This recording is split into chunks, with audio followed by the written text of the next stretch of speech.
Magandang hapon sa inyo lahat. Ito po si Herbert Curia, author, promoter ng Youth Promotions. Ang boses ng Human Rights Promotions. Sa malayang demokrasyang ito, kaakibat ang ating pananalig sa ating banal na Panginoon Diyos, banal na Panginoon sa Kristo at gabay ng kaliwanagan ni Banal Santa Maria, wala sa isyong ating nakalap at pagbabantay sa mabuting pamamahala, patas na hustisya at karapatang bantak ay hinggil sa issue ng Holy Week from Palm Sunday to Resurrection. O ito yung ating right to religion. Ang simbahang Kristiyano Katoliko ay nagdiriwang ng Lenten season noong pang February 14 hanggang magtatapos siya ng March 28 o hanggang 31 sa linggo ng pagkabuhay. At ang sentro nito ay ang Holy Week nga. So, simula ngayon, linggo ng palaspas ngayon. So, Happy Palm Sunday sa inyo ngayon hanggang sa linggo ng pagkabuhay. Then, sa Good Friday, sa susunod na Biyernes. So, ang Holy Week, ang sentro nito ay Holy Week ngayon darating na linggo.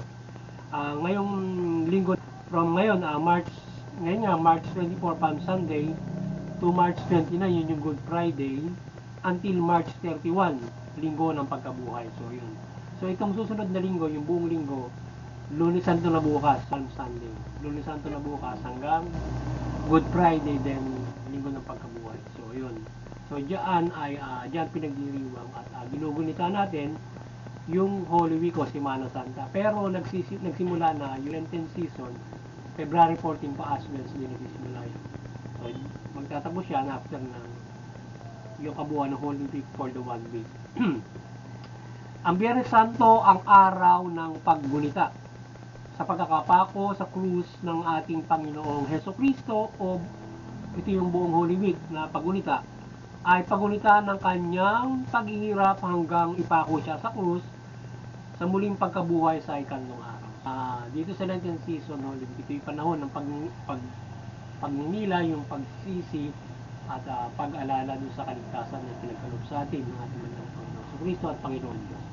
So itong pagpapakita ay salvation. Habag pagbibigay sa atin ng pagkakataon ng banal na Panginoon Diyos. So ang Holy Week ay devotion taon-taon Kristiyano Katoliko upang gunitain ang paghihirap sa krus ng Panginoon sa Kristo, yung ating salvation para sa kaligtasan at pagpapatawad at pag-ibig at habag ng Panginoong Diyos ang katauhan upang mabigyan ng pagkakataong makaisa sa paghahari ng Panginoong Diyos at Panginoong Heso Kristo sa itinak ng panahon hanggang sa buhay na walang hanggan. So yan ay ang ating simbahang Katoliko, yung Kristiyano Katoliko ay nagtakla sila ng panahon kung saan ay ating ginugunita nga yung ginawa ng ating banal na Panginoon sa Kristo para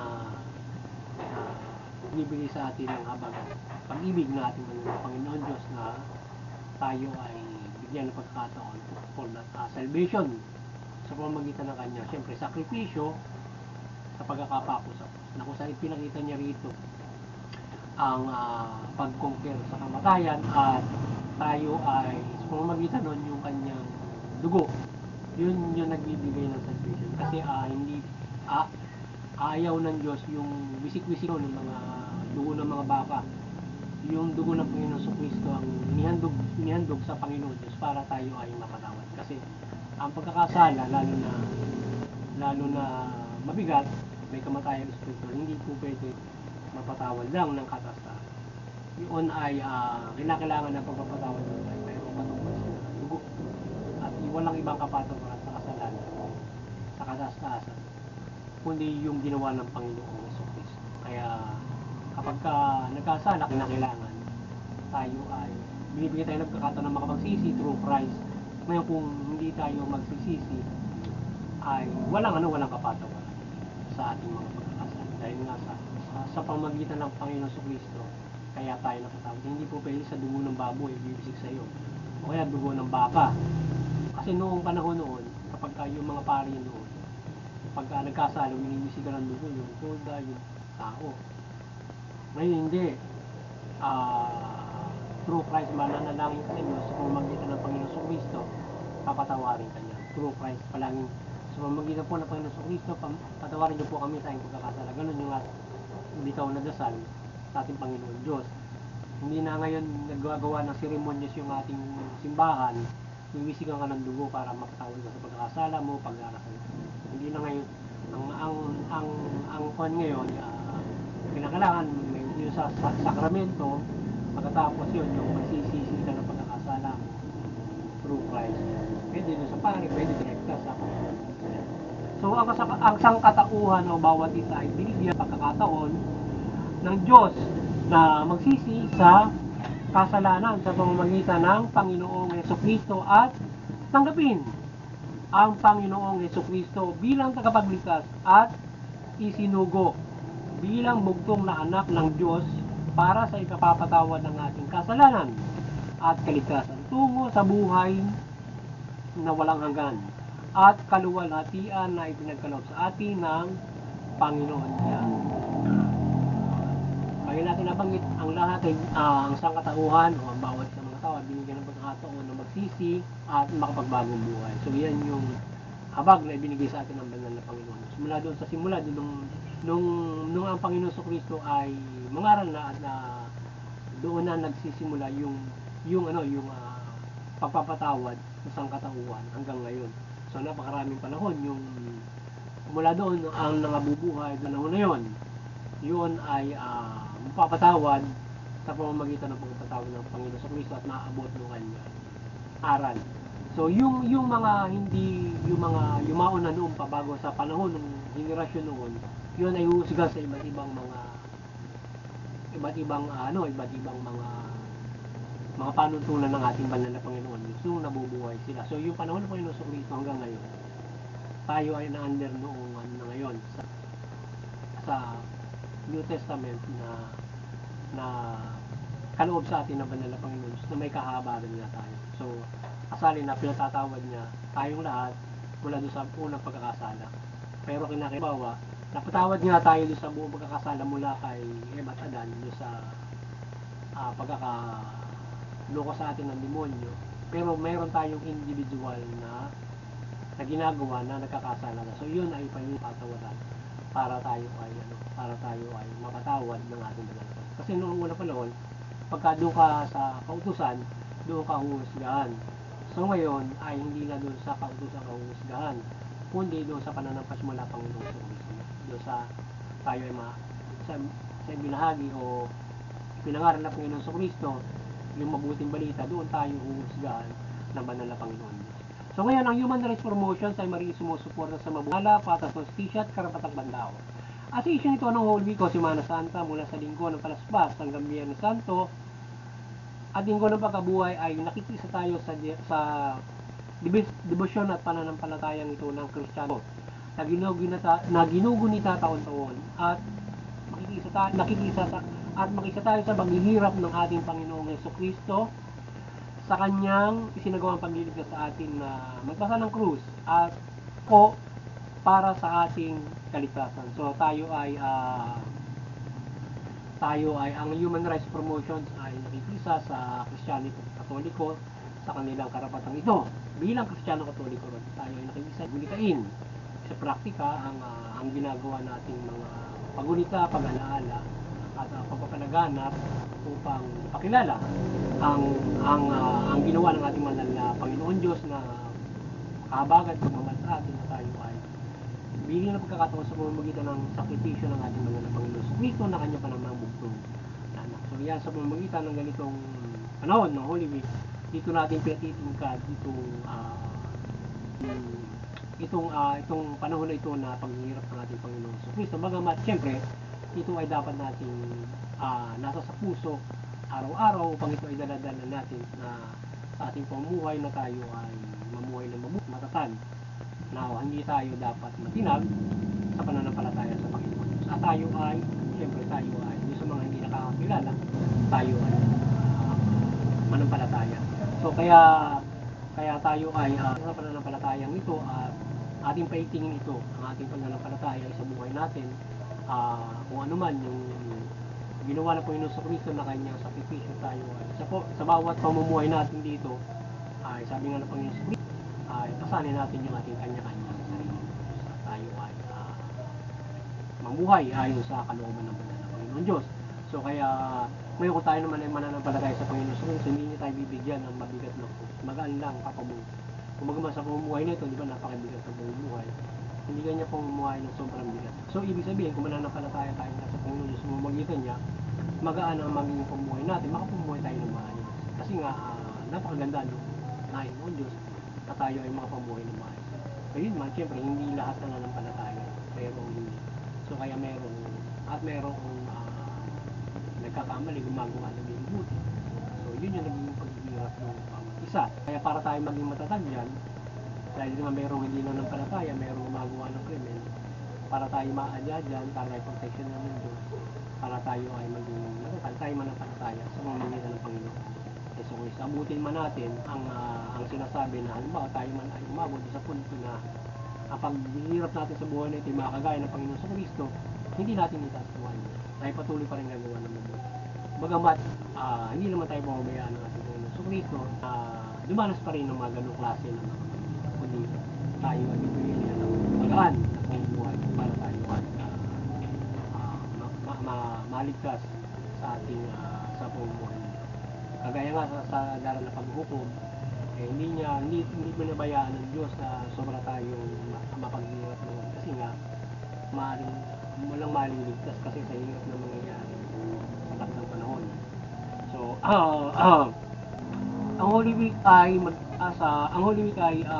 magbigay sa ating mananampalataya ng maigting na gabay para sa ating pagtalima ng mabuting balita o pagsunod sa kalooban ng Panginoon Diyos sa pamamagitan ng Panginoong Jesucristo ang isinagawa at aral sa atin at gabay ay manalig tayo ng matibay at matuwid at mabuti sa ating Panginoon Diyos. Sana yung Holy Week na ay makabibigay sa atin ng gabay para sa ating mananampalataya na parang icebreaker lang at ika nga. But definitely ay hindi lamang sana doon sa mga okasyon tayo nagkakaroon ng muling tumitingkad yung ating pananampalataya.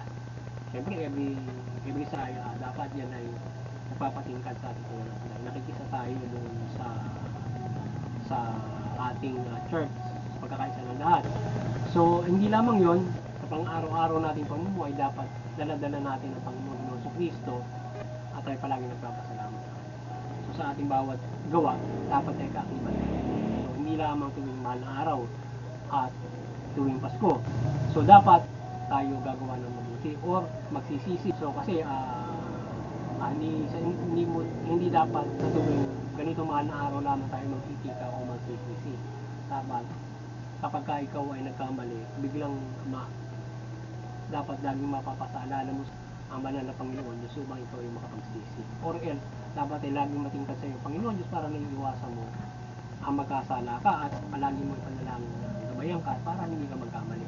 Lalong-lalo na yung may kamatayang spiritual o pagkakasala. Lalo na, halimbawa, paglabag din sa batas, na nalalabag mo yun, pwede kang parusahan din naman ng batas. Or else sa tamang paghukom, or else mapahama ka. So ngayon, kung ikaw ay susunod sa mabuti, hindi ka mapapahama. Kung ikaw nga, pag lumabag ka sa batas, maaari kang pulisin. Siyempre, kung hindi ka lalabag sa batas, hindi ka maaaring pulisin. So, ang problema lang natin, kung may aabuso sa iyo, so, tayo na may aadya ng Panginoon Diyos diyan. Maiting ang pananampalataya. So, hindi tayo niya pababayaan. So, pailalim tayo sa paghahari ng Panginoon Diyos mula Panginoon sa Kristo sa gabay at pagtalima ng mabuting balita o Bagong Testamento na dapating sa buhay upang makamit natin ang ganap na kaligtasan mula sa aral na ito at makapamuhay tayo ng ayon dito.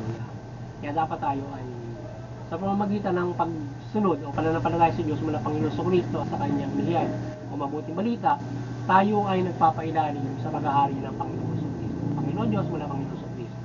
So tayo ay magpailalim sa Panginoon Diyos mula Panginoon sa Kristo o pananampalataya natin sa Diyos mula Panginoon sa Kristo. So nagpananampalataya sa Panginoon sa Kristo, sinusunod natin yung kanyang kalooban sa pananampalataya sa Diyos. So tayo ay pinaghaharian ng Panginoon Diyos, pinaghaharian tayo ng Panginoon sa Kristo in faith to God. So ganoon yung binigay na task ng ating banal na Panginoon Diyos sa Panginoon sa Kristo, na pagharian niya ang sangkatauhan in faith to Him, para manampalataya sa Panginoon. At syempre dapat papanampalatayaan niya siya bilang buntong. So sa gayon, magkakaroon tayo ng pag-asa for kaligtasang spiritual. Kaya nga through Him, kasi kinakailangan patawarin muna tayo bago kinakailangan ng pagpapatawad muna bago tayo pag-asa. Kasi nga kahit naman sino po pwede maghari para panampalatayaan ang Panginoon Diyos, di ba? Magandang bagay yon. Kaya lang ay sa pamamagitan ng Panginoon sa Kristo, kasi doon niya binigay yung habag niya o pagpapatawad niya sa kasalanan para tayo ay magkaroon ng muling pag-asa. So hindi kung angino, hindi pwede sa isang basta maghahari ka lang to faith in God. Isa kang presidente ng isang mahahari ka ng isang bansa, isa kang emperor, pinamanampalataya mo lang sila sa Panginoon Diyos, ay hindi lamang doon, kasi kailangan true Christ. So, kasi kung nung una pa, bago pa, kagaya na Haring David, pinagharian niyo yung lahat, yung ba Israel, in faith to God. Napakaganda, di ba? Gano'n kamahal si Haring David bilang itinalaga niya at yung mga hari.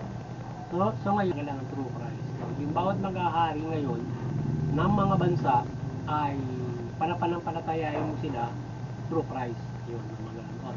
Kaya nga, nagawa ngayon ay doon sa simbahan niya, yung pag-ahari na ginawa ng Banal na Kristo. So iniban niya ito sa pamamagitan ng hindi doon sa mga government for every country, kundi sa pamamagitan ng reliyon para pagkaisahin yung lahat sa kanya. Diba? Ang ganda. So ngayon ay yung ganap na kukontrolin niya yung bawat mga kapamalaan ay sa takdang panahon na yun. Yung pag-aarian niya lahat with parang ang governance of the para sa government na rin sa patakdang panahon yun. Kaya tayo ay pailalim sa kanya at tayo ay at isabuhay natin yung mabuting balita. So tayo ay asang spiritual at mabuhay tayo ng mabuti sa panahon ito. So pairalin ang gabay ng mabuting balita at iwasan ang paggawa ng kasamaan o evil na pamaligtas at hindi parusahan ng Diyos sa impyerno sa takdang panahon. So yung tayo ay sa pagpapailalim natin sa Panginoon Diyos, pairalin natin siyempre yung mabuting balita sa buhay at pairalin yun. Sa gayon tayo ay maliligtas sa Panginoon, sa pag-uusga ng Panginoon at sila Panginoon. Sapagkat yung mabuting balita na yan, para na ring executive order na kung saan ay ganyan papandayin ka dyan, at pag napanday ka na maging mabuti ka, susunod mo Panginoon Diyos, yung mabuting balita, yan ang iuhusga sa atin ng Panginoon Diyos kung nasunod mo yan. Kung hindi mo nasunod yan, maaari kang mapasentiyerno. Pero kung natimbang ng Diyos kung paano mo sinunod yung dita, kung ano mo kinaya na ito ay sa buhay, so ikaw ay maaari magkaroon ng kaligtasan sa Panginoon. Yung Bagong Testamento, yung mabuting balita na inihag ng Panginoon sa Kristo at pananampalataya sa Panginoon sa Kristo, yan yung sa atin ng banal na Panginoon ng pananampalataya. Kaya kung paniniwala mo ang Panginoon sa Kristo, tutundin mo yung kanyang salita, magkakaroon tayo ng pag-asa. So muli, ang kaliwanagan ng Panginoon sa Kristo ay magliwanag sa lahat at talimain ang mabuting balita sa ating Panginoon Diyos. Ang ating pamalaan bilang narespeto sa karapatang bantao o right to religion, in particular ay isecure ang Holy Week ng Holy Week ng 50,000 upang ang kapayapaan at kaayusan ay umiral. Yun ang itong ating pamaraan ay narespeto doon sa ating karapatang pantao kung saan ay sila ng 52,000 caps para i-secure yung security and peace and order doon sa panahon ng Holy Week. So yun yung ginagawa ng ating bilang na respeto sa karapatan ng mga reliyon, particular ng ating sa ating Kristiyano Katoliko na nagsasapraktika ng Holy Week taon-taon. So yung magsisecure 15,000 caps ang magsisecure ng ating pamalaan to the Holy Week. So ating hinihikayat lahat na makisa sa paggunita ng pagliligtas ng Panginoong Jesucristo o Semana Santa o Holy Week. Ang simbahang Katoliko ay maraming simbahan na nagsasagawa ng iba't ibang programa. Holy Week, especially Good Friday, na usually may procession na sinasagawa at banal na misa. Kung kaya't makisa tayo sa paggunita. The blessing of life and eternity and God's love be with you all. Ay hinihikayat natin ang lahat ng yung mga nananampalataya, huwag niyo kalimutan ang Holy Week na ito, yung pakikisa natin sa Good Friday, usually procession at iba't pang ginagawa ng inyong mga lugar. So makisa dito sa Holy Week. At doon sa hindi nananampalataya kayo at mga iba't ibang mga reliyon, so kayo ay makisa sa interfaith, tunghayan yung sinasagawa ng Kristiyano sa Katoliko sa Semana Santa o sa Holy Week. At sana ay maliwanagan at mamulat yung iba mga hindi nananampalataya sa ginawang ito ng Panginoon Diyos sa atin na tayo pinahabagan sa pamamagitan ng sakripisyo ng Kristo upang ipakita niya ang kanyang paghahari at kanyang pagmamahal sa atin at pagpapatawad na kanyang ginagawa bilang siyempre bilang ating bilang ang Diyos na may likha at kataas ng pamahalaan. Siyempre siya ay may panuntunan, pero ganun niya tayo kamahal, bigyan ng pagkataon even though his sons binigyan niya na kayo from the sacrifice. Kasi walang ibang kapatawaran sa mga pagkakasala ng tao kundi yung ginawa ng Panginoong Jesucristo. Kasi siya kinakailangan kasi ay dugo ng bugong ika nga, siya lang yung anak na nanggaling sa Panginoon Diyos, walang iba. So kaya sa kanya lamang yung pagpapatawad na maiaatang at hindi po pwede kung ang lang. So yun, muli maliwanagan ng Banal na Santa Maria ang pamahalaan at mamamayang Pilipino at yung ating pamahalaan mamahala ng mabuti, matuwid, patas ng pisya at karapatang katao. At doon naman sa mamayan, kayo ay sumunod sa ating pamahalaan, sumuporta tayo sa rights at mabuting pamamahala. Yan. Sa gayon, tayo makapumuhay ng mapayapa at madali tayong makapagpapaunlad kung walang sigalutan at kaguluhan. Yan. At tayo ay mula rito tayo ay magkakaroon ng ritual hanggang sa ganap na pagtugon natin o pagtalima ng mabuting balita. So hindi lamang pagsunod sa pamahalaan, tayo magkakaroon ng kaligtasang espiritual sa paggawa ng mabuti, kundi yung buong mabuting sundin natin para tayo ay magkaroon ng malaking pag-asa sa paghukom na gagawin ng banal ng kaligtasang espiritual sa tao.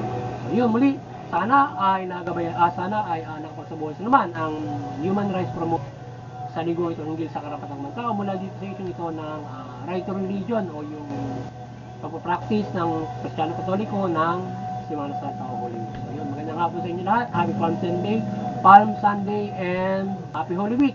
At doon sa Semana Santa, sana tayo nakikita sa dalangin na ang buong sangkatauhan ay patuloy na kahabagan at bigyan ng pagmamahal ng ating banal na Panginoon Diyos, mabigyan ng pagkakataon mapagbago ang mali at iadya naman yung mga tao doon sa mga nagkakamali. At tayo ay protektahan ng Diyos sa ilalim ng kanyang paghahari sa pamamagitan ng Panginoon Jesucristo. Magandang hapon sa inyo lahat.